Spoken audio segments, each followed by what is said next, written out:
Welcome to Magnolia Park Church of Christ, the show What You Need to Know. Today's episode is specifically surrounding the issues that we are dealing with over the last 10 days social justice. We have with us to speak to this issue Dr. Ervin Jackson, a professor with Eastern Florida State University, as well as Tim Belcher, the deputy police chief for the city of Lauderhill. Gentlemen, welcome to the show. What you need to know regarding social justice. Uh, both of you happen to be members of the Lord's church, and we are so grateful that God has given us such talented men to be able to impart unto us great wisdom as we have a open dialogue discussion regarding the topic social justice. Uh, Welcome, Ervin Jackson. Would you mind sharing a little bit about yourself this evening before we get started? Well, I'll just give a little context on my, I guess, interest in diversity and social justice. It started while I was working on my doctoral degree, and we developed an interest on building a multi-ethnic church. And so did my dissertation on using diversity and transformational leadership as a way of transforming the historical African American church to embrace diversity. And so that led me into those studies. I served as the dean of students at Heritage Christian College, and I was an advisor to the president when it came to issues of diversity. And so right now I'm with the CTE, which is the Center for Teaching Excellence, which is at Eastern Florida State College. I work with Minority Male Initiative. And one of the things that I developed there was a series that would help faculty members and staff members to better understand their own biases and their selves in view of increasing the retention of minority males. Well, welcome. And we also want to give uh, Deputy Police Chief Tim Belcher the opportunity to introduce himself as well. Could you share a little bit about yourself, Brother Belcher? Well, first of all, this profession has been something I've been involved with for over the last 29 years. I started as a police officer back in 1992, so I've been in the police profession since for 27 years. Recently retired from North Miami Police Department. I did 27 years there. This is about my 6th week here in Lauderhill as the deputy chief of police. But my main reason for joining the police department was just because of some of these issues that took place when I was a young man. Seeing things take place as far as with police and some of our black men, the way it was done, the way things was handled, the way we was being treated, the way we was talked to and talked down to. It was my decision to join this profession to make some changes, whether it be in my neighborhood or whether it be in the profession itself. And I hope I have done just that thus far, as far as dealing with our young men, our young black men who are part of the 5,000 Role Models program, other young black males who've been in schools that I've been a mentor involved with, and other ethnic groups throughout Miami-Dade, Broward, and Palm Beach County, where I had the opportunity to share my wealth, my knowledge, and my experiences that I have experienced maybe throughout this profession, maybe me as a civilian, but it goes on. So that's what made bring my interest to this topic, and it's always been my interest as far as being treated fairly and seeing not only our young black males getting treated fairly, but everybody as a whole getting treated fairly. Hey, amen. I certainly can respect those sentiments that both of you have shared about your experience. And in this episode, that's exactly what we want to have an engaging discussion about how can we get treated fairly in a culture and an environment that seems to be ripe with people not treating us so fairly. And so, if you would, for a moment, let me kind of set up this episode so that we can have a great discussion. This episode is the genesis of something that took place about 10 days ago. Uh, the death of George Floyd. It kind of lit a match under the United States and its citizens, specifically African Americans, in that all of a sudden the back of the camel was broken and we began to become tired. We were already tired, but we began to become tired of the systematic murders of African American men and women that were taking place. When, in fact, we only make up about 13% of the population in the United States. But when we look at the numbers, 25% of the people that happen to be killed either by vigilantes or unfortunately by police officers were African Americans. And just notably in the last 3 months, you had 3 significant cases: Breonna Taylor, Ahmaud Arbery, and then now George Floyd. And so the question behooves us: why are we being treated worse than dogs? Why are we being killed indiscriminately? And why are we being demonized as less than human beings? The challenge is we are human beings. We are United States citizens. We are law abiding, and we are church members, and we are taxpayers and members of the overall community. But it doesn't seem like we're treated this way in our own country, which we help to build. And just to solidify the point that I'm trying to make, if you look at the cases over the last 6 to 7 years, you had Timothy Loman and Frank Gombach. They were acquitted with no charges in the killing of Tamir Rice in 2014. You had the case with the officer who killed Eric Garner, and his case wasn't even brought to court, 2014. Then you had Betty Shelby, the officer that killed Terrence Crutcher in 2016. She was acquitted. And then Geronimo Yance, the individual who killed Philando Castile in Minneapolis, he was acquitted in 2017. And I think as a result of what took place 10 days ago, enough is enough. We as not only African Americans, but I think everybody who witnessed the video of George Floyd, we're tired.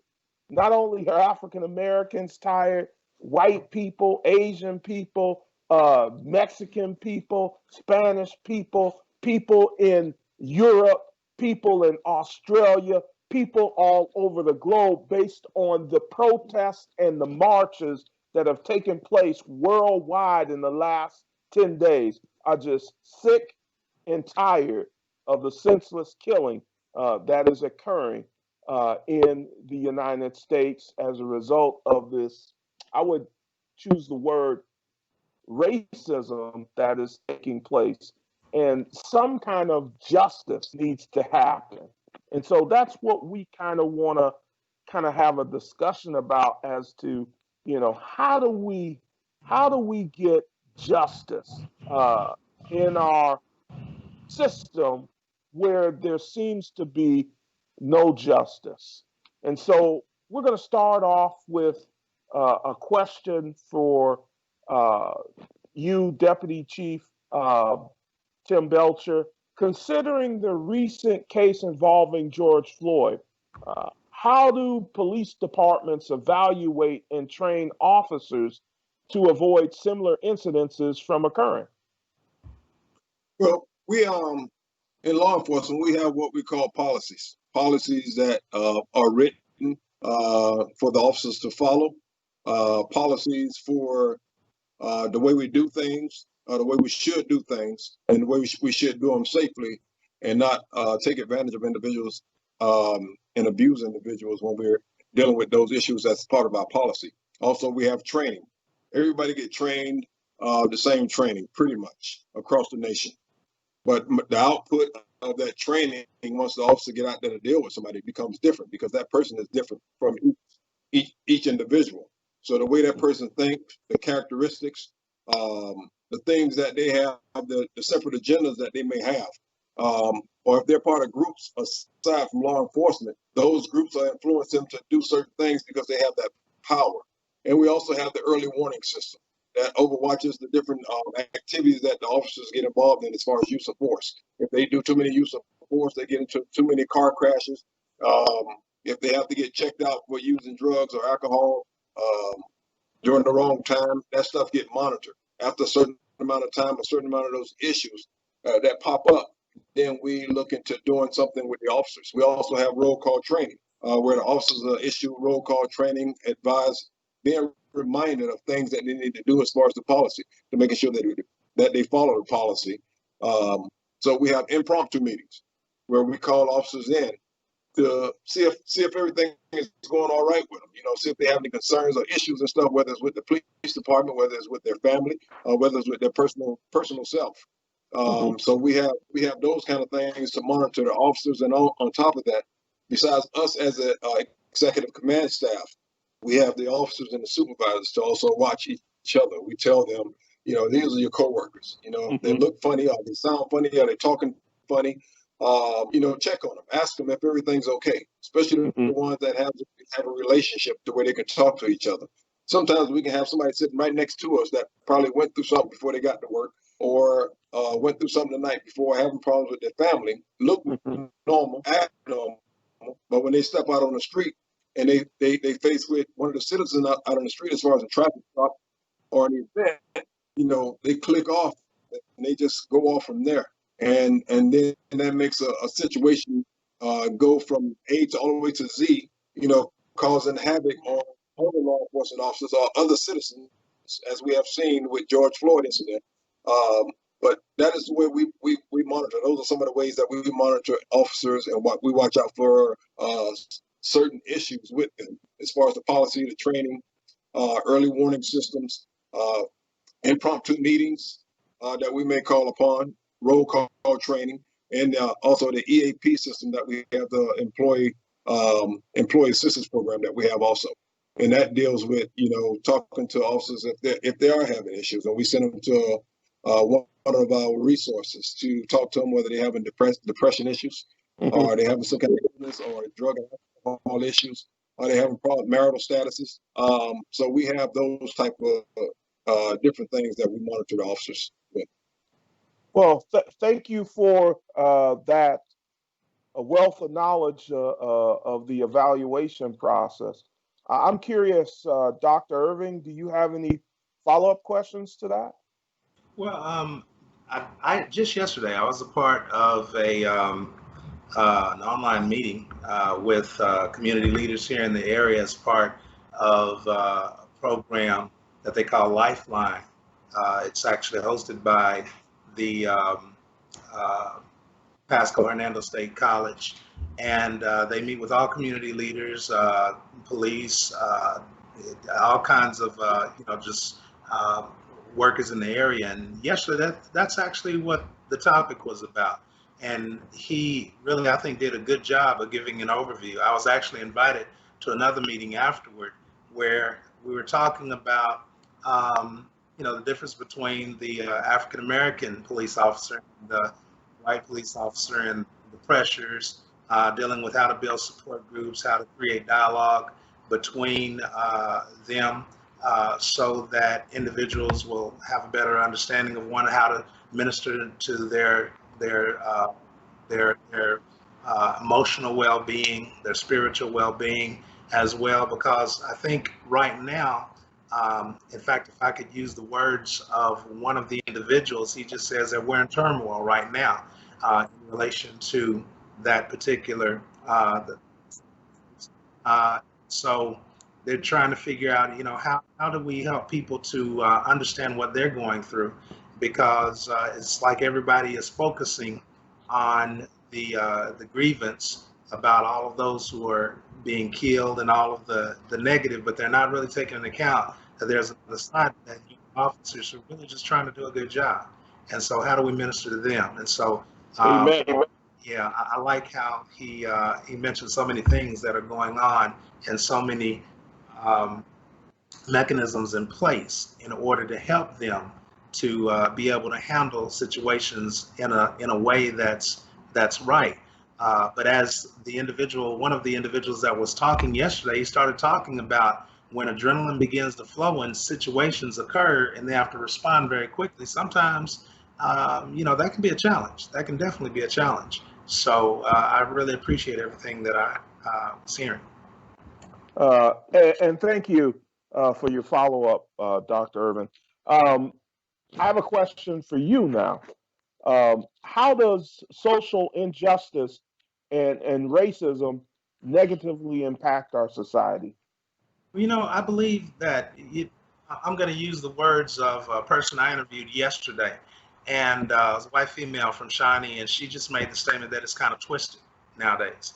And what she was saying is that it's not explicit. It's not explicit like it was years ago. In other words, you knew what you were dealing with in the '60s and the '50s, and it was very clear.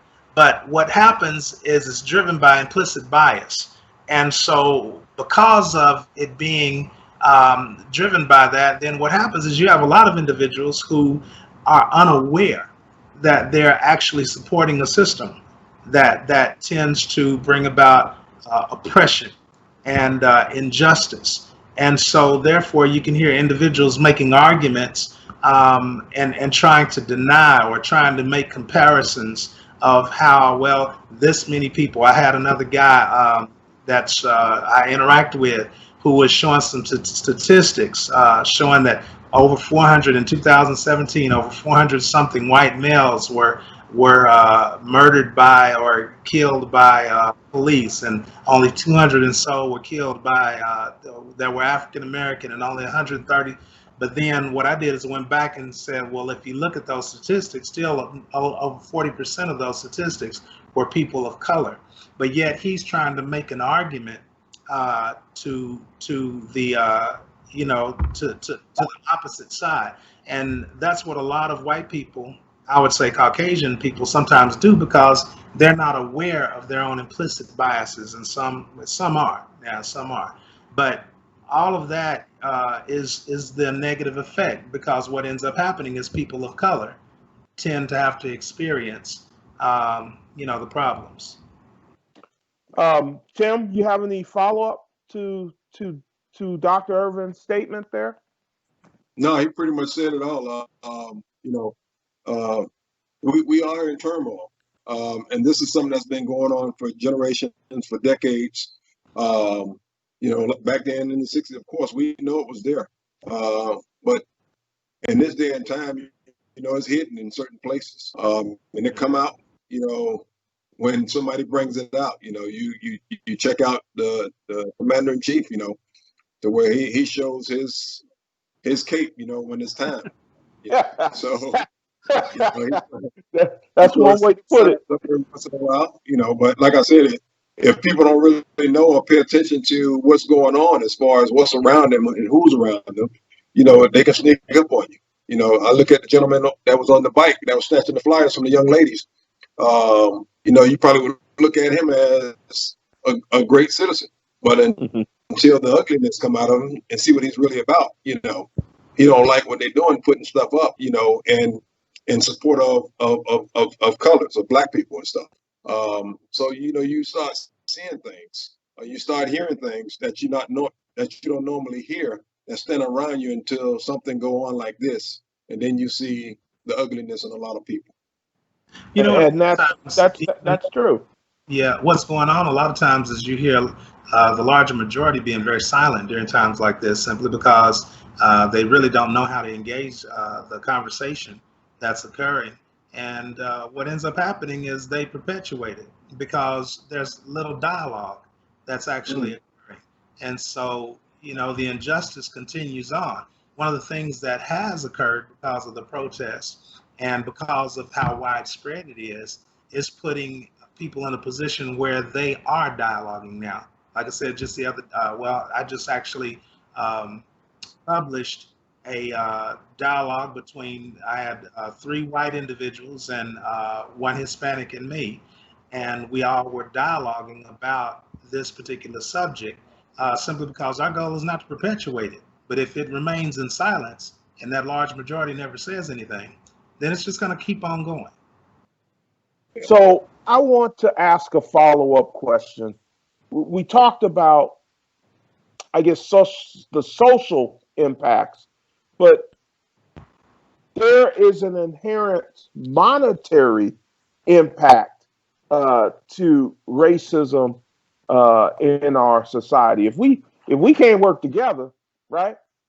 There's got to be a financial impact to all of this racism that is in our society beyond just the social impact. That's just a statement. No one has to even respond to that. Can I? Sure, if you like. Well, I guess there's a book by a guy by the name of Emmanuel Wallerstein. It's called Utopistics, and Utopistics he talks about the capitalistic system, and it's based off of world systems theory. And what he begins to argue is that in order for the rich to stay rich, then what happens is they have to create subclasses. They have to create individuals who are not in the core. And so, what ends up happening in America, in order for the capitalistic system to actually survive and thrive, then you had to have the white Anglo-Saxon professional, the WASP. And then what ends up happening is you see the subjugation of women and minorities. And so, therefore, what happens is based off of that, you have those who are the workers, those who basically benefit from the situation. Our society is changing now, and so therefore, even with third world countries and this and that, we still maintain where you have your core countries, you have your peripheral countries, in order to maintain the system where the rich can get richer.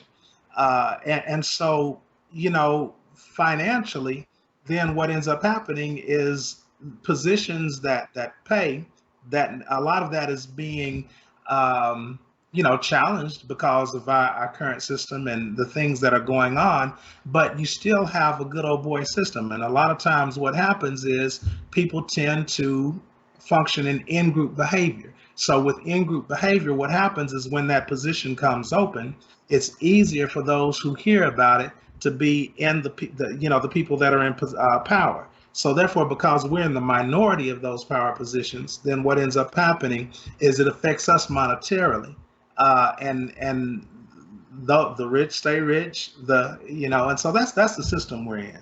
That's the system. Well, that to me is the cost of racism, because it inherently puts those who do not have access, meaning who don't have the country club membership and can go play golf on the country club and have conversations with those that have access and find out when opportunities are available to be plugged in to those opportunities, then we are at an inherent uh, deficit in terms of being able to go up the ladder, as they will say on George Jefferson, to reach the top.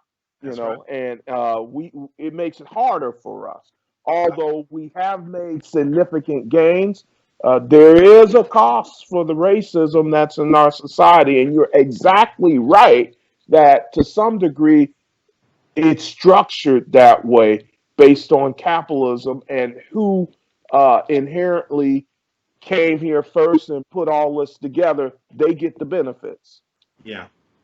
So we've only answered one question apiece. We still got 7 questions to go. So we're just getting started. So, Tim, I got another question for you. What steps are necessary in order to adequately train officers to deal with multiple different cultures fairly in enforcing the law? So we take bias-based policing training, something that officers go through in certain agencies. I'm not going to say all of them because I can't speak for all agencies, but I know we do that here, and we did it in North Miami as far as the bias-based policing training. That was something that was part of the policy, that we wasn't only reminded and given refreshers on it, but we had to also have conversations about it also.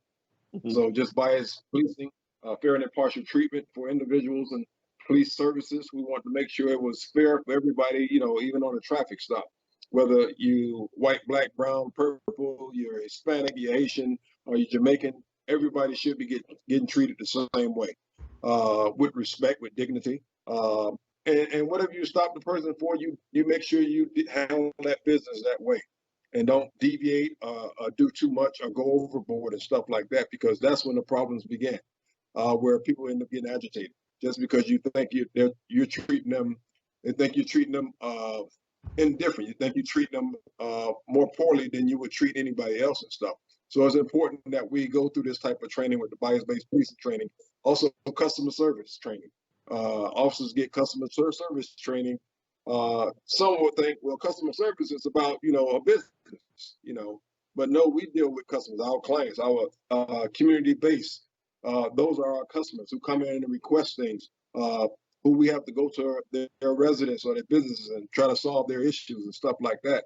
So we have to treat people with respect. So by doing that customer service training, that helps a lot with the officers. Scenario-based training, when we sit amongst each other, when we throw up ideas, like we're sitting here talking about these different things, Hmm. talking about different of how to deal with certain things. So scenario-based training is very, very important. Cultural diversity training, to get the opportunity to learn about each other culture, especially if you have a mixed department or mixed agency, or you working amongst other ethnic groups and stuff. You want to know about those individuals, their cultures, how they operate, how they talk, how they speak, how they sing, how they eat, what they eat, how they dress, so we can have an understanding. So when we're around each other and we see those type of things going on, whether it's from their family members or whether it's from somebody in the community, we see those different things going on with that ethnic group, we would understand, and we won't sit back and say certain things or say nasty things towards them or just talk bad about them, because now we know how their cultural events take place, their process, the things that they do in their livelihood. So all of those things are very important. Bias-based training, cultural diversity training, scenario-based training, and also customer service, which is a very important one, to make sure when we deal with individuals, we deal with them fairly, respectfully. We deal with them with dignity also. Thank you, Tim. Irving, do you have any follow up to that? No, I think he did an awesome job. Yeah. All right. I got another question for you, Tim. Mm-hmm. How can police departments improve relationships with communities in which they work in? Well, how they're going to improve them is start from the inside out. So we have to make sure we have to change the mindsets or corral the mindsets of the officer, police personnel, law enforcement personnel within your agency and stuff.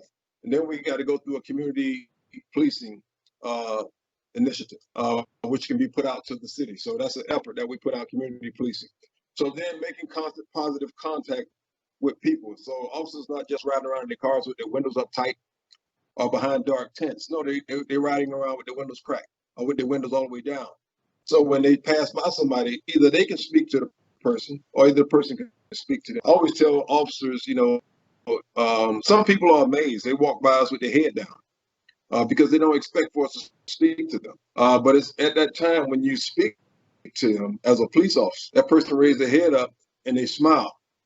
And I tell you what, I said, that person raising their head up and smiling, you just made that individual's day. So now imagine if that person turn around and do the same thing back to the police officer. We're going to start looking forward to that. Just like the citizen will start looking forward now to the officer speaking to them, helping them out, having patience to listen to their stories or listen to their issues and help them solve them, instead of cutting them off and not having the patience to do that. So those things are very important. You talk about stay visible on a daily basis, whether it's on foot, whether it's on bike, whether we're riding out around in a go-kart. But it's important to stay visible in some of the communities, especially our communities, to where sometimes we might have issues. People in our communities are not all trouble people. People that want to get in trouble, people want to sell drugs, or people want to do this and that. You have a lot of people in those environments that don't want to be there. I was one of them. I lived in an environment that I didn't want to be in. So I told myself I have to do something to get out of this environment. And I have to remember, not forgetting where I came from, but remember where I came from. Because where I came from is what pushed me forward to get to the point to where I'm at now. So that is very important. Attend HOA meetings, homeowners associating meetings, so people can know who you are on a first name basis as far as being a police officer towards the community. And you can know who they are, and you can hear their issues, and you can probably solve a lot of their problems and help them plan different things and stuff while you're there. So police community events. I know in North Miami, and they have here in Lauderdale also, where they have festivals where you have police and community events where the community come out, families come out, kids come out, and then you have a slew of police officers that come out that's willing to be there to shake the kids' hands or shake the parents' hands, to be able to give them a bicycle, to be able to give them a computer, the continuous building that relationship. Professionalism and transparency is very important. The officer in uniform, people look at us at higher standards. And when they see us in uniform, especially if we're looking sharp and tight, they look up now for professionalism. How professional is this officer? Is he transparent? Is he going to not be truthful what he's doing or not show or tell us or give us the information that we need? Mm-hmm. Everybody now in this situation here with George Floyd is looking for answers. They're looking for change. They're not looking for just for us to be talking about situations. No, they're looking for change. So what the police chief did in Minneapolis, he fired them right away. That was part of the change. And now, even before George was buried, these officers were charged, all four of them. So my grief and my feelings towards this issue and a whole lot of other issues, some of the names that you all called out, I don't agree with those the way they took place. It was terrible. That's not what we do as law enforcement. That's not what we do as police officers. Those are separate agendas. And when you have those separate agendas within the law enforcement profession, these are the things that happen. So now we have to go back and correct a lot of the things that we need to correct, as far as we need to reiterate and re-talk about the policy. What things that we got in there as far as use of force. If we don't have the things that was presented there on TV or anywhere else, then we need to go and refresh. We need to do refresh training. And I'm not talking about one time during the year. I'm not talking about every other year, every 4 years, talking about training and refreshing officers and stuff. This stuff need to be told every day in every roll call. I tell my major who works under me, I said, look, I want the message delivered at every roll call every day. And it might be redundant, but I guarantee you it's one or two people, one or two officers there that's not getting it. And I want to make sure that we put it in their heads and put it in their hearts to have it. Because when they go out on the street and they walk away or drive away from us as supervisors, we don't have that control over them no more that we would have sitting in a roll call room or in a parking lot or in a meeting. So when they get out there by themselves, I want to make sure that the officers work here at Lauderdale are making the right decisions, are making the right choices. If they see one of their coworkers overly doing something, they need to tell them to stop, or they need to pull them away and calm and de-escalate the situation. So that's another part of training, de-escalation training, which is something that's so as I listen to your response, I hear a complex system of how you, as a executive officer in the police department, have quality control in assuring that your team is doing what they're supposed to do. Because ultimately, they represent the city of Lauderdale. And if you don't do what you're supposed to do in order to ensure that they're doing what they're supposed to be doing when they engage the citizen, then that messes up the entire system. And quite frankly, to me, that seems what happened in Minneapolis. Yeah. Because you had an individual who was the training officer for two of the individuals that had been actively in the force less than a week. They had just gotten out of the academy and they were in their first cycle of being trained. And the officer that had his knee on the neck of George Floyd was their training officer. So ultimately, you are spot on 100%. It takes quality control. It takes restating the message over and over again. There is some science to that that says you have to repeat a message over 30 times before somebody actually gets it. So if you're repeating the message at roll call every day, you're doing the training that's required on a weekly basis, quarterly basis, annual basis, and doing it over and over again, they're eventually going to get the message and they're going to do it the right way. Another Ervin, thing. you got any follow up? Yeah, I think that I heard him say, and it rang clearly simply because again of what I was listening to yesterday. But what they talked about is sometimes there's a disconnect that occurs with the officer where they connect more with the fraternity of officers and become disconnected somewhat to the community. But what I hear him saying, and seems like they're doing an awesome job of, is creating a connection between the officer and the community where he sees himself as a part of that community. And when I think of this situation that happened with George Floyd, here you have people in the community who are trying to help the man, but the officer seems to be so disconnected from listening to their voices that he only is caught up in the activity and the behavior of what hit the guys that he's connected to. But it seems like if there's a stronger connection between the officer and the community, maybe the officer will take more things into consideration as he interacts with people, and then people will respect that officer and appreciate that officer and see them as protecting and serving them as well. So I hear him saying that they're creating a connection between the officer and the community, and I think that that's awesome. That's brilliant. And the one thing that I also got out of that was just the simple and little things that they do. Just speaking to a citizen. Mm-hmm. You mentioned this, Tim. You said Yeah.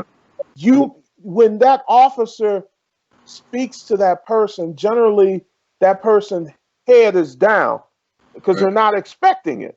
And it is the little things that make an impact on reaching and changing the community. Because as an officer, you're in a uniform and you carry a gun. You look intimidating, but if you deliver customer service, you treat everybody with care like you want to be treated, that makes a difference. And it makes a difference to impact that community in which you serve. That's Really right. appreciate that feedback, Tim. And I mean, what you guys are doing at Lauderhill is good work. We appreciate your service greatly. Um, let's see. Let's ask Ervin a question. So I think we're on question number two for you, Ervin. You ready? Okay. Well, What no, no, can too. number two? Okay. What can the community do to stop systematic racism uh, that appears to be pervasive in our culture? I mean, it's education, to be honest. I think education is the answer. Um, when I say education, I think that we need to understand our own psyche, understand our own human psyche, understand our own disposition.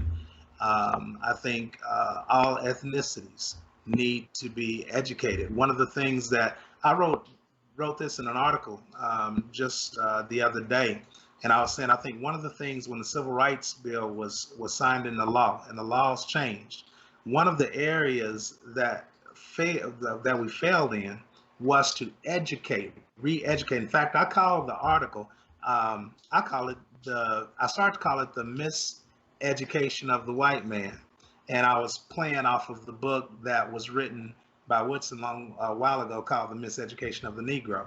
But then I changed it to Re-Education of the White Man, and again, I probably need to rename it simply because certain white people are not going to read it simply because they're going to read it as being a negative. But what happens is because of a lack of understanding of our in-group out-group behavior, because of our implicit and biases and all of that, not understanding those things, then we perpetuate the problem. There's a study that was done by Harvard.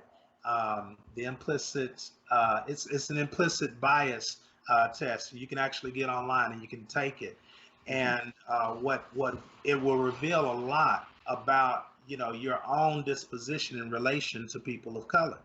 And so what happens is when people become enlightened about what their tendencies are. In fact, CNN actually reduplicated the study just a little while back, and they did it with young kids and high school kids. And they began to make the argument, even in grade school, individuals begin to develop a bias against people of color. Mm-hmm. And so the only way that it can be changed is education. And so, that's, be honest, that was how I got connected with the CTE. They actually wanted me on there because my job is to help faculty members and staff to understand their biases and understand how to better interact with people of color. And because we have different culture, in fact, to be honest, when you look at generationally, there's a lot of differences between the 20-year-old black male and me as a 50-something-year-old black male. So, education, I think, is always the key. Tim, any follow-up? No, you did it. All right. We're going to stick with Ervin for another question. We're going to get to number 3 for him. How effective are marches and protests at causing legislative change to take place in our society? Well, historically, when we look at the civil rights movement, we see that they were very effective at that particular time, especially the non-violent protests. What Martin Luther King's strategy would be to go into a particular area and protest, where actually he would go to places where he knew that violence may erupt. But the violence that would erupt, it was not the protesters being violent and looting and all of that, but it was more them actually being treated unjustly. And he knew that when America saw that injustice, eventually injustice would become the enemy and individuals would pull together. Well, in a sense, I think that's why you see people protesting all over the world right now, simply because injustice is being seen and people recognize that that's the enemy.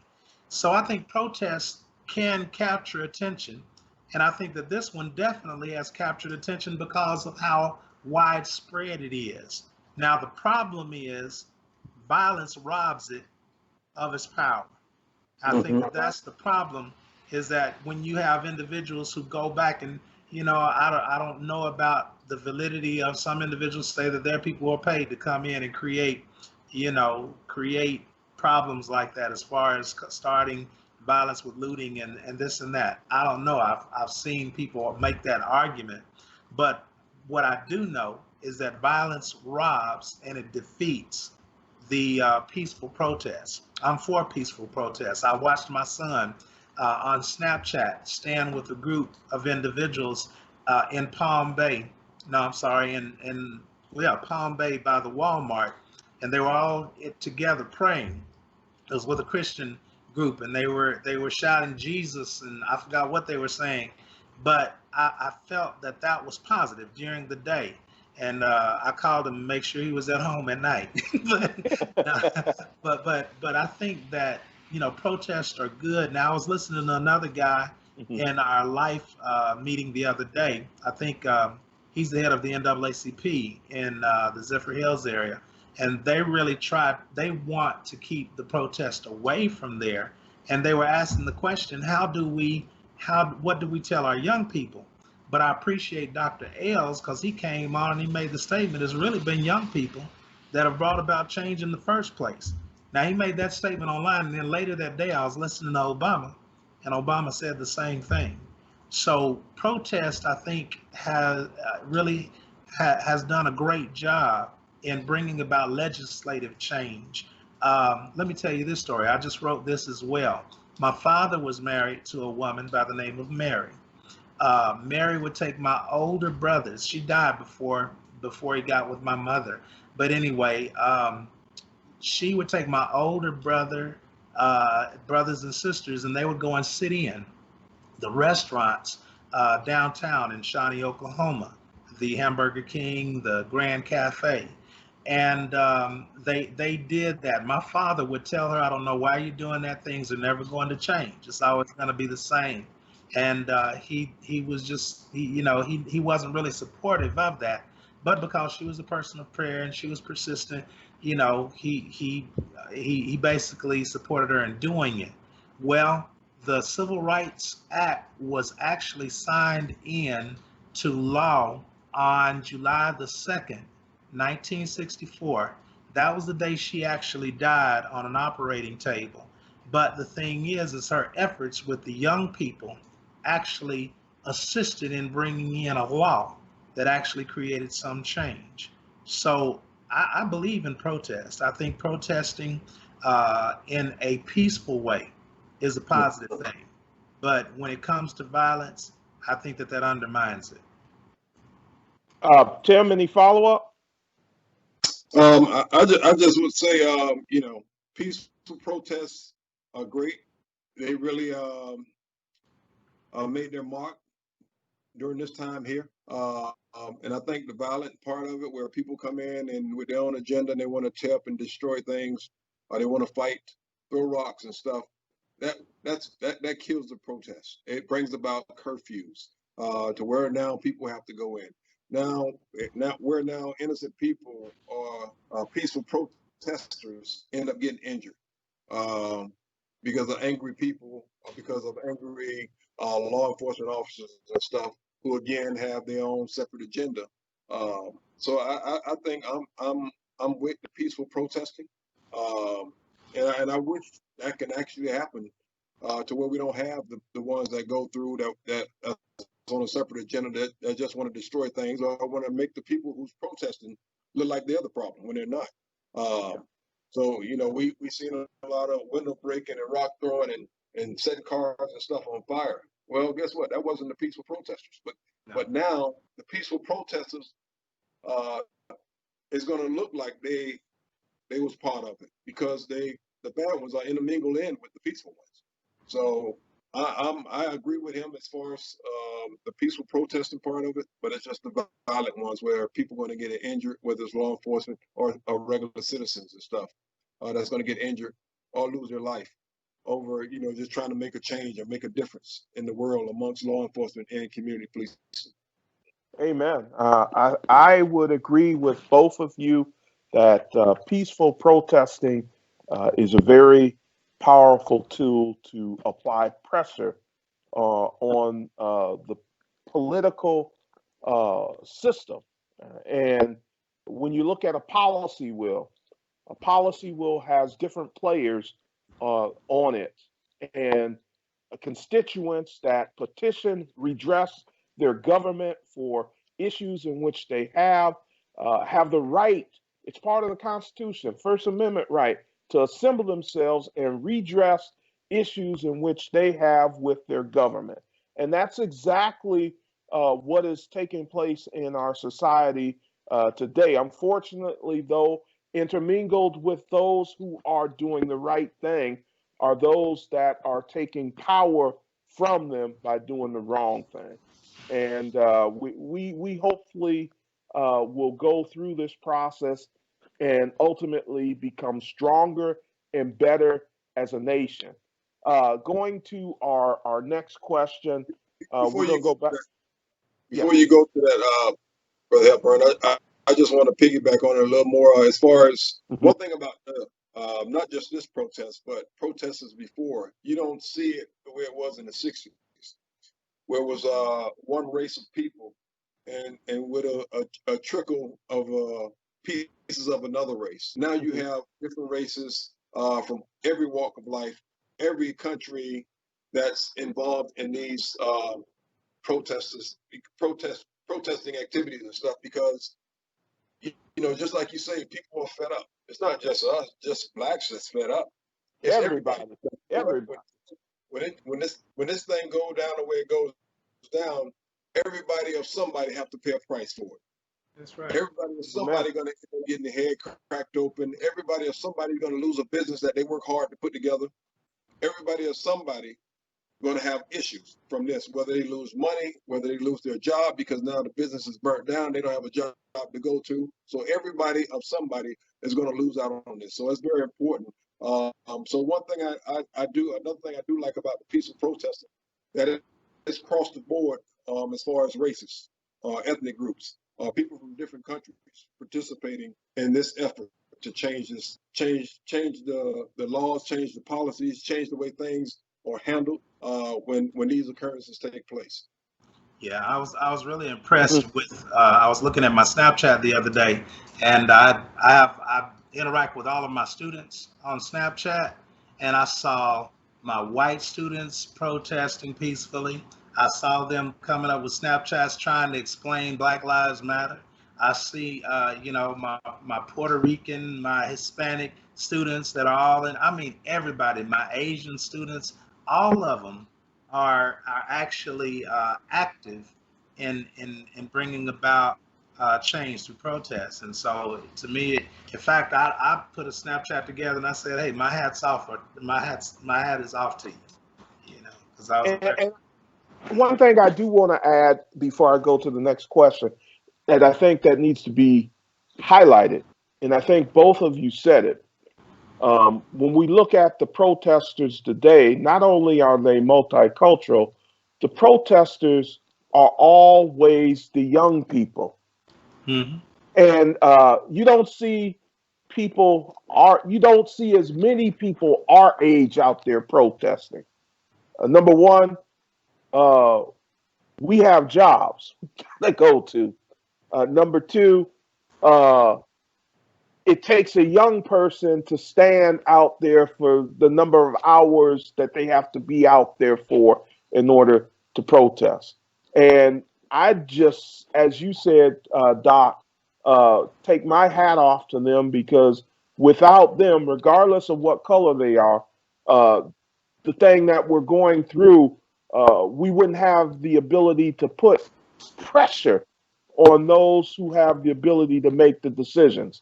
You see, the protests that took place in Minneapolis allowed the case to be moved from the local uh, district attorney to the actual state attorney of the state of Minnesota. And when that happened, uh, the charges got changed from third degree to second degree murder. And then the charges also got applied not to just the one that applied his knee to the neck of George Floyd, but all four of them are now being charged. And I don't think that would have happened without the pressure of the protests that took place not only in Minnesota, but all over the world. And if that had not happened, the pressure would not have been applied, and therefore we would not be where we are today. So, summing up what everyone has said, it takes young people to do this. Young people did it in the 60s. I can tell you for a fact, my mother and my dad participated in the marches, and also not only in the marches, but in the sit ins at the local restaurant. And therefore, it takes young people to get this done. And then it is a whole culture of people now as compared to the 60s. African Americans, white people, Hispanics, blacks, etc.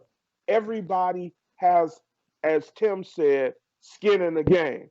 After this thing is over, people would have lost businesses, people may have lost loved ones, people may have lost jobs, people all over the world are going to be impacted by this incident. And so we're going to go to the next question quickly. We're going to go back to Tim. And the question we want to ask you, Tim, is how does community policing affect involvement with the community? How does how does community policing affect involvement by the community? Well, first of all, it builds positive relationships between the community and the police officers. It eases the minds of community members from fear of police officers and vice versa. So just like we talked about, some citizens or some people are not used to police officers speaking to them because people don't think police officers like them, and vice versa. Some police officers think people don't like them. But you wouldn't know that until you get out your car and you shake their hands and you speak to them and you talk to them and have conversation with them. And by having that conversation, you would find out that there's no big difference between the two. The only thing the police officer is going to do is take off this uniform when he go home. He's going to live the same way everybody else lives. But he got to work differently when he come to work because he's a law enforcement officer. He's held by higher standards. He's looked at differently. He can't be a person that's out there, dancing and hop around in the street, like a normal citizen. But I guarantee you, if those two individuals or three individuals or a group of individuals have a conversation, they'll see they can talk about the same thing, and they can agree or disagree on the same thing also. It creates positive dialogue between community and the police, and it also builds the trust. When people get to know police officers and police officers get to know the people, you can build up a bond from that point on. You can build up trust between each other, transparency and stuff. I just met a gentleman yesterday, a Hispanic gentleman. Even though he was a friend of one of my coworkers from another agency who was Hispanic, if I would have probably saw him out by himself, never had the opportunity to meet him, or I wouldn't have thought nothing about having a conversation with him. Even though I'm easygoing, I go out and meet people and I speak to everybody. I'm very outgoing, but I wouldn't have had the opportunity to see what type of person he was. And by him sitting down and by him knowing another friend of mine who happened to be sitting down with me having a cup of coffee, I got to know that individual. He got to know me. So right away, I said, "Oh man, this is a great guy. We're having great dialogue. We're having great conversation. We talk about some of the same things that that will relate to us." I get my card. I say, "Hey man, if you're anytime you're up the way, and you want to stop by, give me a call." But those are things that affect the citizens as far as community policing. It builds a relationship. It create positive dialogue amongst each other. It gives the opportunity to sit around and do the certain things and do the different things that's not expected. It's not expected for police officers to be seen walking through part of the projects or apartment complex, where blacks are, where drugs are being sold and stuff like that. Walking up to that individual to try to build a relationship, to try to change that individual's mindset from doing drugs or committing crimes or wanting to pull out a gun and shoot his partner just because he held onto the joint longer than the other person. So those are things that's important when you talk about how does community policing affect the citizens. That's how effective change the mindsets of a lot of them. It makes a difference because it builds that trust that they're looking for from the police department and from themselves and stuff. And it also makes a difference to make that person get on the path and say, "Hey, you know what? I want to be successful. I don't want to be living this way for the rest of my life. I don't want my kids to grow up living this way for the rest of my life. I want my kids to be educated." And I believe I was the second person in my family to go to college and get my education. Far from my aunt. My aunt went to college. But, I would have my sisters who came up behind me who didn't do that. They would always tell me, "Oh, you forgot where you come from." Because I was the one trying to move and progress in the family because I didn't want to live that life that I was living. I didn't want to be in that position that I was in for the rest of my life. I wanted somebody to see me grow, whether it be my kids, whether it be you brothers, that's doing certain things like this, to where I can energize you, you can energize me and say, hey man, the doctor doing this, he's up at this level here. I need to get up to that level. And that's what we need to be about as far as trying to assist and help each other. And I always tell people when I go at the other police departments, and I used to tell my chief this, and he was a white guy. But I used to tell him, that we don't have what you all have. After work, you all would get together, you'll go in the office, you will teach, you will coach each other, you would do this and do that. But in our culture, that very rarely happens because we're afraid to see one of us get ahead of each other. That's so true. That's so true. I'm afraid to see that. Every young man or every young lady I see, even with my kids, I always tell them, I say, I want you to be better than me. Especially if it's a young man outside my family or a young lady outside my family, I say, I want you to be better than me. So I can get the opportunity to say, yeah, I know that person. I mentored that person. So I can feel proud because we as parents, when we have our kids, we want to see them grow. We want to be proud of them. And I always tell the young people, I say, your parents have you so they can be proud of you, so they can brag on you. I remember coming home from college every so often, my mom would ask me to come by her job. She had my pictures up all over the place. And she'd always bragging them to her co-workers, this, that, and the other. So that is something to be proud of for me. Now I want to prove myself more and be more successful, not for my parents, but for the young people that's coming up behind me, so they can watch me grow and I can watch them grow and be better. Because we're not going to be here forever. They're going to be the ones taking over this world and doing certain things and making decisions and stuff. They have to build those relationships. They have to network and be the talking pieces out there now to change the law, change the world, change the different things. And I was watching this video that they showed of George Floyd with his daughter on his shoulder. And he's spinning around with his daughter saying, I'm going to change the world. And I said, well, my brother, you changed it. Yes, he changed. did. Yes, he did. And I really appreciate the. Go ahead. I'm sorry. I said, I don't know. He knew he's gonna change the world that way, but he definitely did. Incident. But it's sad and that this had to happen. I remember when I first saw the video, I was sitting there at lunch and seeing the video. Man, it was tough. It was tough. Yeah. I like what you have said, Tim, in that community policing involves a relationship, establishing a relationship where you can essentially influence those in which you come in contact with. You know, there's a sermon there. There's a sermon in that in the message you just conveyed, in that's what we're all supposed to be doing. Not just police officers, but all of us who wear the name of Christ.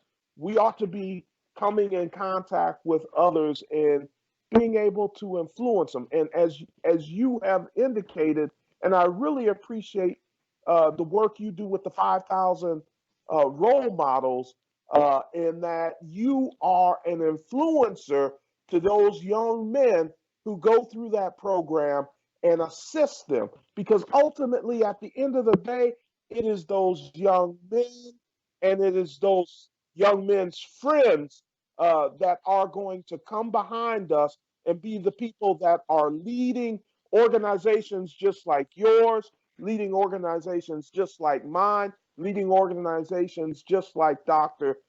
Jackson's.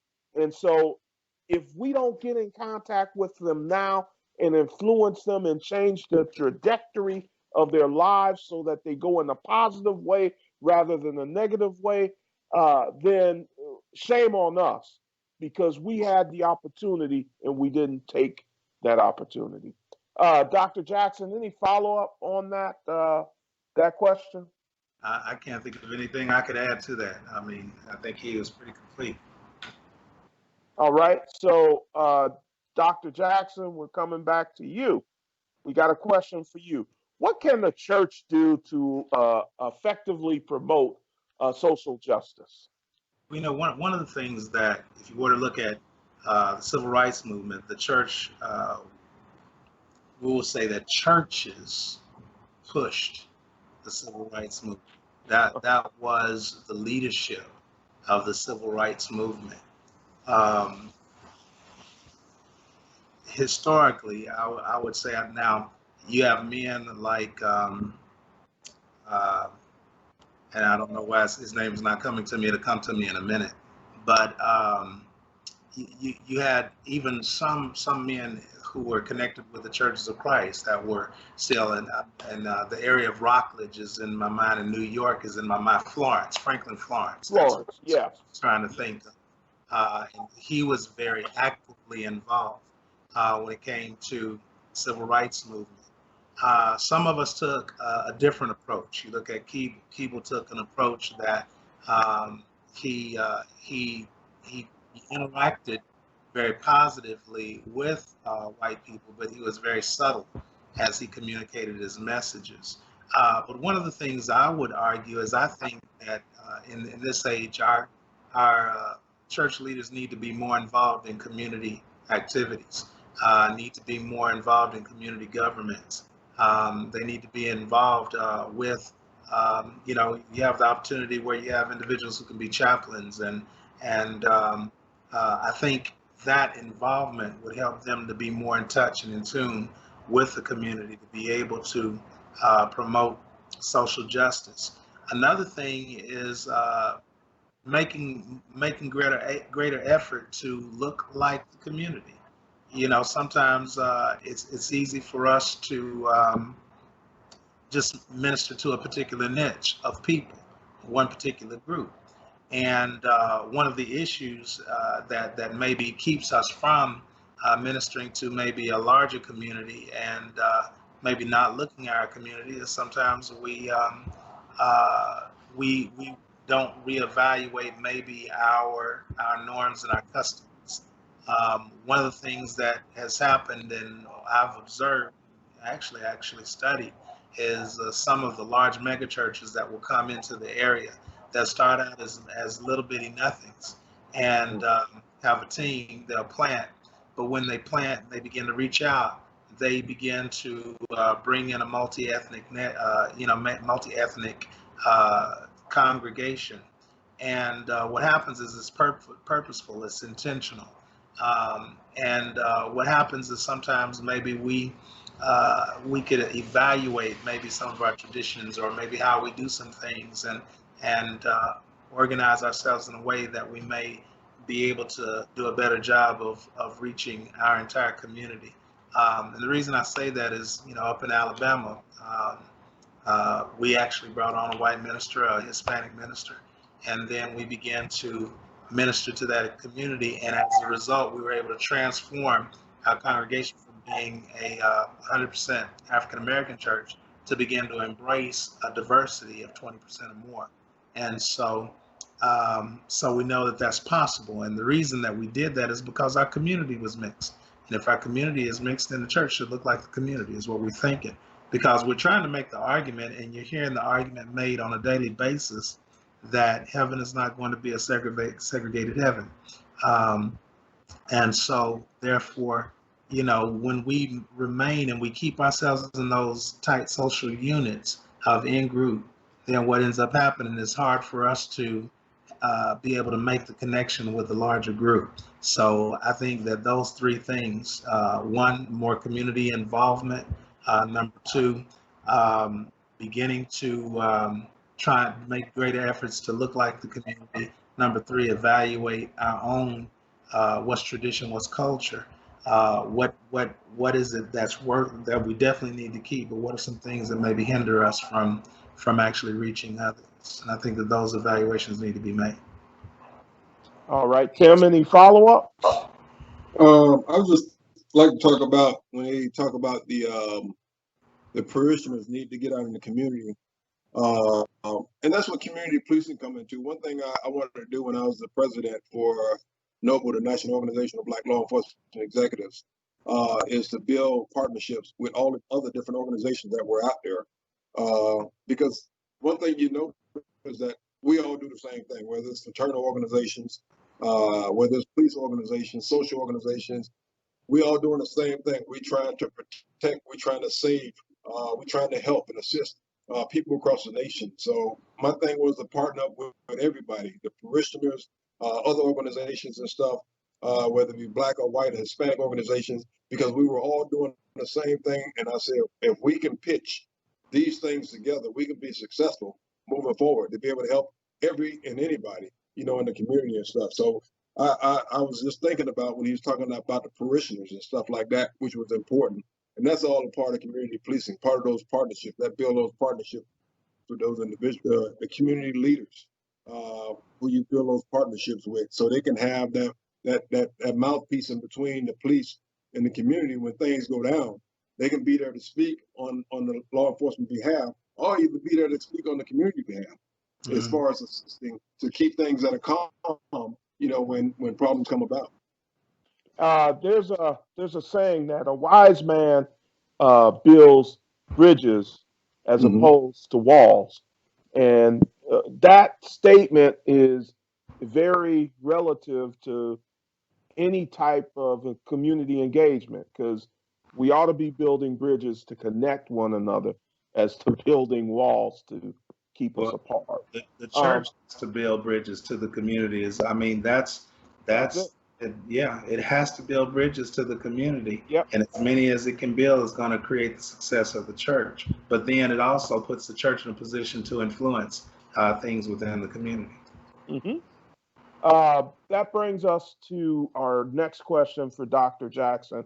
What is your opinion on organizations like Black Lives Matter? Well, Black Lives Matter, I think it's more of a movement than it is an organization. Started around 2013 after Zimmerman's acquittal. You begin to see people organize themselves and protest. I think it's a very it's a positive movement, but it's a misunderstood movement by many that are of the majority. Uh, ethnicity. Many of them, you see people respond back and say, well, all lives matter. And so a lot of people have to define what Black Lives Matter actually means. Hmm. But I think that, the being peaceful, made up of young people who are willing to expose and willing to inform, I think is a very positive thing. I was listening to the message of a young girl by the name of Tamika Danielle Mallory, and she was speaking in relation to some of the things that this issue that has occurred with Hmm. George Floyd, and she was powerful. She was powerful. In fact, I want to use her speech in one of my speech classes just to allow them to critique what she says and her eloquence in communicating, but then also the content of what she's talking about. But I think the movement, I don't see it as a negative movement. Um, Again, like I said, as far as the formal hierarchical structure, from what I've read, it really doesn't have that. But yet, I think again, if we were to look at what's going on right now, as far as peaceful protests, we know that their hand is in it, and people are paying attention. Thank you, Dr. Ervin. Tim, any follow up? I think that the Black Lives Matter came into place because we as a people were always are known to get pushed to the side, to get stepped on, to get spit on, to get killed, and nothing is done much about it.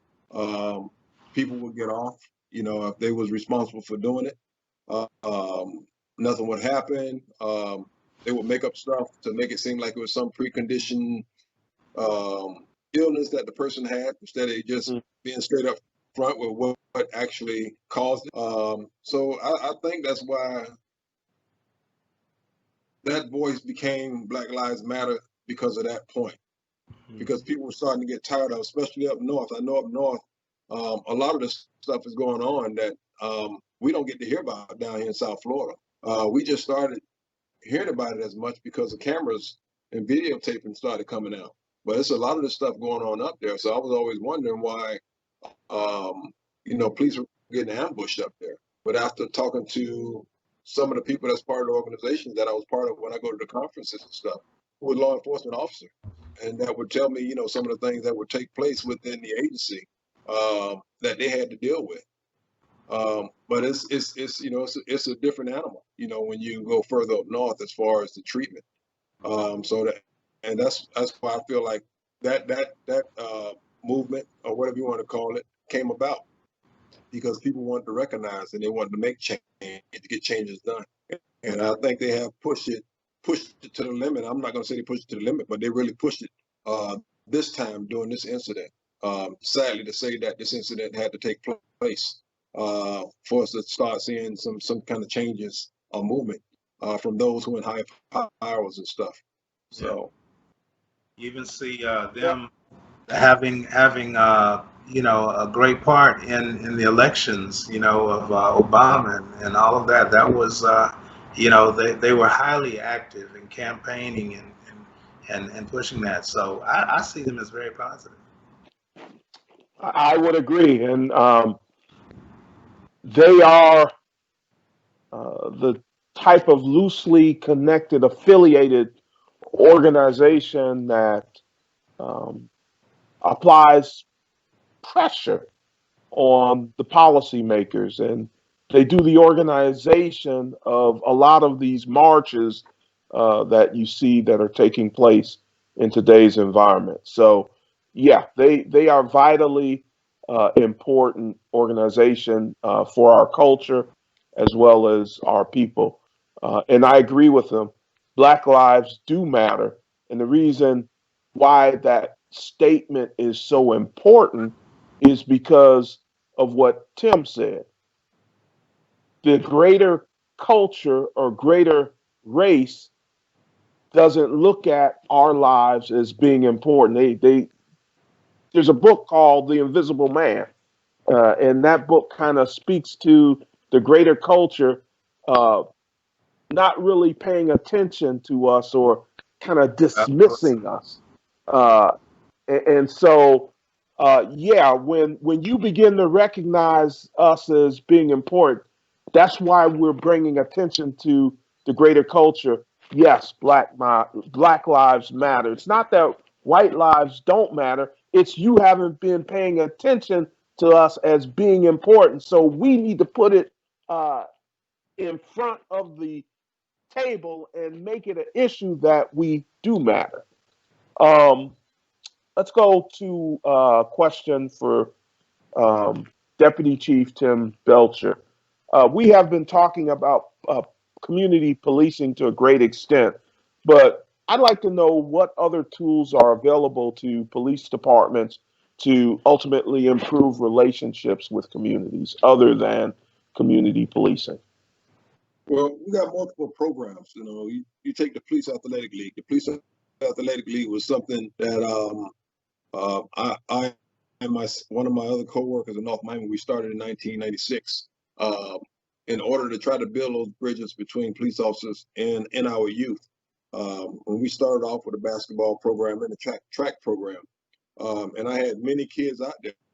That program changed many lives with the young people because now they was about 14, 13, 12 years old back then, but now a lot of them are 38, 37, and 40, and I see them out in the street, and they yell out at me, and they tell me that they're doing great.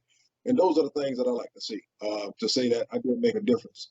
And I can say I made a difference in thousands of young people's lives and stuff, whether it was in 5,000 role models, or whether it was in the other mentor programs that I was part of, or whether it was in the Police Athletic League.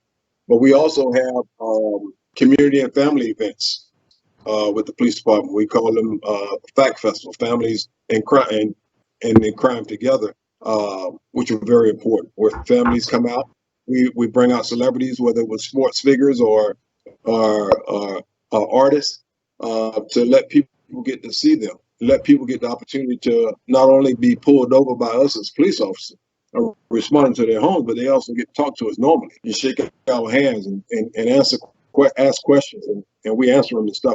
So that makes people feel comfortable. Bringing out the fire department to be a part of, our events and stuff. That's another tool or resource that we can use to bring about that relationship. Mentor programs. We talk about police explorer programs, and these are all young people programs to where one day they're going to become adults. Or they're going to want to come into the profession so they can be a part of that change and stuff. Citizen police academies that we have, where we have people from the community who don't understand some of the things that we do and why we do them.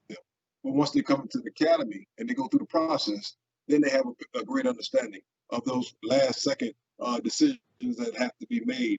When somebody pull out a gun at us, or when somebody pull a knife out at us and try to attack us right away, they have that understanding of why we have to react the way we have to react, why we have to train the way we train. But the main thing is to make sure that the training that we receive, that is used properly and is used respectfully and is used with control and not out of control overtly to where they end up injuring somebody or taking somebody's life. So that is very important. But other resources, police giveaways. I always say the little knickknacks here and there that we can give away to a kid to put a smile on their face, a little package, or maybe a lunch box or a lunch pail, something that we can give people that's out in the street that would say, "Oh man, I got this from the police department." That will bring a smile to their face, get their mindset and their heart, get it to change towards the police because they never thought these things can take place. So, those are some of the resources that we use for professional athletes and organizations that come out. We also partner up with Miami Dolphins. And when they come out to events or they invite us to events, they bring some of the players out. And those players get to also see, shake hands, talk to the people. But those are resources that we bring into play that can build these relationships and stuff with the community. Once again, it's all about building bridges. And as churches, as organizations that deal with policing, cities, we have a primary responsibility to build those bridges. Doc, any follow up? I actually think that he really addressed even the next question that you had on mine. I really believe that the nexus between the community and the police. He's really done a good job. I don't know anything I could add to it, to be honest. All right. Well, I appreciate him answering your question. That was another one. No, I was like.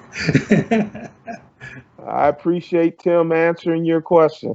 So as we hasten along, because we committed to an hour and a half, I'm going to skip a few questions here, and I'm going to ask one last question, and both of y'all can answer this question. So the question is this, and this ultimately looks at how we get justice. The question is, why does society see African Americans as such a threat? And how do we resolve that? I had to do a workshop along with some of my colleagues at the Black, Brown, and College Bound conference up here in Tampa. And the year before, I actually spoke 2 years in a row, but the year before, I had a little clip that was recorded by an activist, an American activist by the name of Tim Wise. Now, Tim Wise is actually a white man who is actually, if you're familiar with Michael Eric Dyson, he calls him America's jewel, basically, because Tim Wise is able to communicate to people in the larger majority when many of them will shut us down and not listen. But what happened is he was talking about media's effect on white America. And he says what happens in media is usually what they see is an African American person who is rich, wealthy, doing well, or they see the image of an African American who is being incarcerated on drugs, dealing, and they see that those two images. They either see an Oprah Winfrey, or they see somebody who is a thug on the street. And so what happens is he makes the argument, and I think he's correct. Tim Wise makes the argument that either the white person looks at the Oprah Winfrey, the Michael Jordan, those who are financially well, and they envy them because of their money and their status. Or they look at that one who's the thug, the one who's put in an orange uniform and he's marched into the courtroom, and they fear him. So they're afraid of, or they're envious of, and there's no middle. The media doesn't do a good job of putting anybody in the middle. And so that's what he argues. He says that the way the society sees us as a threat is that either we're going to take it all, or we're going to take it all because of violence. And so I think that there's some validity to his argument. Tim, any follow up? I think people are programmed on both sides. They're programmed to be against certain races, programmed to look at people or look down at people. Just like I feel like we're programmed in some way to tear up our own stuff. I remember back when I used to watch the movie Roots and stuff, and see the Black community get upset, and they go up there and burn up their own community, and the police officers will just block off the street, make sure nobody don't go in there and bother with them. They just let them burn it down. So we're programmed in many different ways, just like the other races are programmed to look at us and be inferior. I know you had another question, and I know we'll move to it because I want to answer it because I had something to say where you was talking about reform. Well, Before you change it, you just made me think of two things. You remember Rosewood and also Tulsa?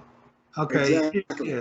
They say we have the crab mentality because when somebody begins to rise, we immediately begin to pull each other down. But then if you were to look at the white majority, if anyone looks like they're rising, then they're uppity. They're this, they're that. And so what happens is Rosewood here in Florida, destroyed, massive, this and that. If you look at Tulsa, there was a bomb dropped on, Greenwood and Pine, where Gap Band comes from. They dropped a bomb on them. So when you look at, we have a society where if there's upward mobility, then it's automatically pushed down. We pull it down. Yeah. Or because a minute ago you just said us getting together and communicating back and forth and helping one another, and supporting one another, and pushing one another up. You said that don't happen a lot in our community. But again, maybe so. Maybe I'm wondering if the conditioning is to keep one from rising, because if they rise too high, then the other group might take them and lynch and hang them. If you rise too high as a group, there will always be a way to try to separate us. So they can plot us against each other. I've seen it in the law enforcement profession, to where if we're trying to build that group who want to study, who want to teach, who want to show each other how to do things the right way, there will always be a little bridge coming between us to tell us something different, to where we're not going to never be like this together. We'll always be like that. And we would always think about and have apprehensions about being jointly close to one another and stuff. You only get that so many places. Yeah, those are all good points. I want to get to your question, Tim, Okay. because I want to limit our time. I don't want to go over our time. Let's get to your question. And the question is police reform needed in the United States? And if so, what does that reform look like? Police reform is needed in the United States. If we look at the President's Task Force, 21st Century Policing, created by President Barack Obama, which included 6 pillars that take a comprehensive, inclusive look at community-based initiatives addressing core issues um, as poverty, education, health, and safety. So those 6 pillars dealt with building trust and legitimacy, policy oversight, technology and social media, community policing, crime reduction, officer training and education, and officer safety and wellness. Those things need to be put back in place because we had started something back then when President Obama was in office, or when he had that task force going, to start changing policies, to have officers start looking at the way of doing things, the way they was doing things. It was bringing a calm in a direction in the policing profession in the United States. But now when that stuff got cut off, when the new president came in, he cut all those programs off. So these are the things that need to be put back in place. This is what the reform would look like if we had it in place, to where we wouldn't see so much violence from law enforcement officers as we see today. These things, it started at a certain time, you know. Even though we had things going on back then when President Barack Obama was in office, Mhm.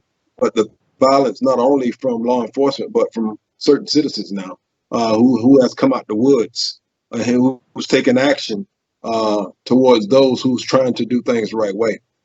So yeah, it's very important that we do need police reform in the United States. And to add to that, and is the last question. I'm not going to ask the question. I'm just going to make the statement. Leadership, leadership, leadership is vitally important in all of this. And I think the lack of leadership that we have from the federal government and our executive officer in the federal government has a lot to do with where we are today. Gentlemen, I am extremely impressed by all the information in which both of you imparted today. Deputy Chief Tim Belcher, City of Lauder Hill, I take my hat off to you. I Thank you. salute you and I thank you for your service and what you have tried to do in educating us today on the show. What you need to know, uh, social justice. And then my great friend who hails from Oklahoma by way of Palm Bay, Dr. Ervin Jackson, my brother from another mother, born the same year, 4 days apart from one another. I take my hat off to you and I salute you and thank you for being a participant on the show. What you need to know, social justice. Thank And you. before we close, I'm going to give each of you an opportunity for closing remarks, and then I'm going to give a closing prayer as we close our show. Tim? Well, first of all, I would like to thank you, Brother Hepburn, for having me to be able to do this. I hope I answered questions exact. I hope I answer questions that can help people, as far as moving forward from this point on, hoping that we could change things. Um, and I hope I was smooth as I needed to be to answer those questions. The other thing is, it was a pleasure meeting Dr. Jackson. I know you from another state. You're in another state.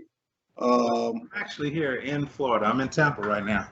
okay, okay. So Mhm. you're in Tampa, but it was a pleasure meeting you. I'm a person that likes to network. I know a lot of my coworkers, where I come from, they used to always say when I step into the room, the room moves towards me because it's like I speak to everybody. Everybody start knowing me, and it's about networking. It's about building those relationships, and I like Mhm. to try to do that right away. So it's always good for me to meet a new brother, a new person, period.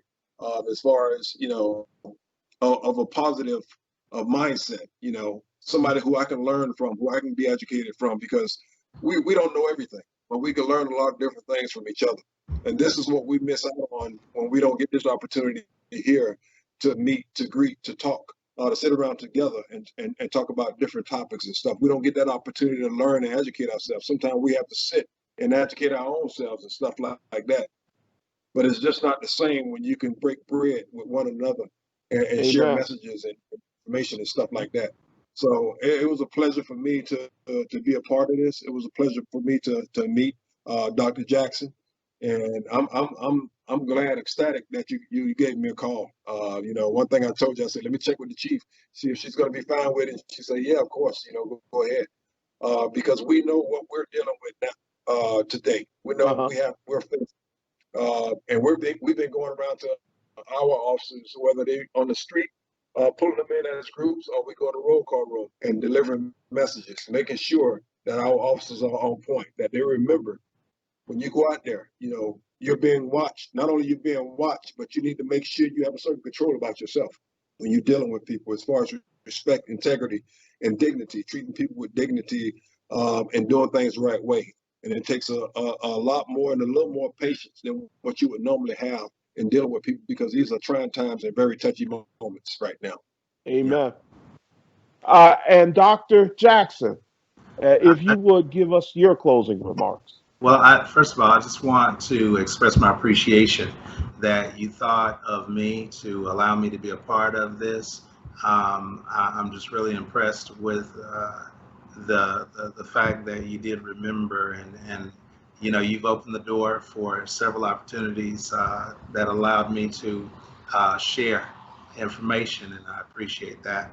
Um, as far as uh, Officer Tim Belcher, Deputy Chief Tim Belcher, I'm impressed. I could hear humility as he communicated about his interaction and everything. And to be honest, I'm just totally impressed. He connected a lot of dots for me.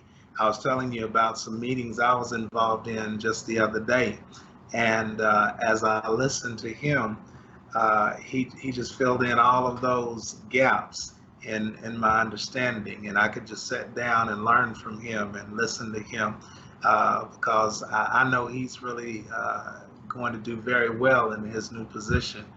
Just listening to his competence, and I really appreciate it. I enjoyed this entire session, and I really think that you instrumented it well. I really appreciate the questions that you gave us, and my prayer is that somebody will be encouraged and somebody will be enlightened by the things that we've said as we've interacted together. Thank you so much, Dr. Jackson. And this is the show, What You Need to Know, Social Justice in America. We greatly appreciate you being with us on this evening. We hope you gained a thought. And ultimately, what we are trying to do through this effort is glorify God and to bring people together in sharing information. As we close, let us go to God in prayer. Almighty God, we come to you as humbly as we know how. God, we thank you for the opportunity to come together virtually through the use of technology to engage one another in thought, to ask thoughtful questions, and to share thoughtful information, to help each and every one of us to grow in our understanding about our differences and the things that make us alike. Ultimately, we ask God that you help to impart your word in us, strengthen us, and encourage us, and help us to become more like your Son, Jesus Christ. Forgive us of our sins, cleanse us from all unrighteousness, strengthen us, build us up where we are torn down, and help us to be citizens of the kingdom of God. In Jesus Christ's name, we do pray. Amen. Thank you for watching the show, What You Need to Know, Social Justice. Good night, and God bless you.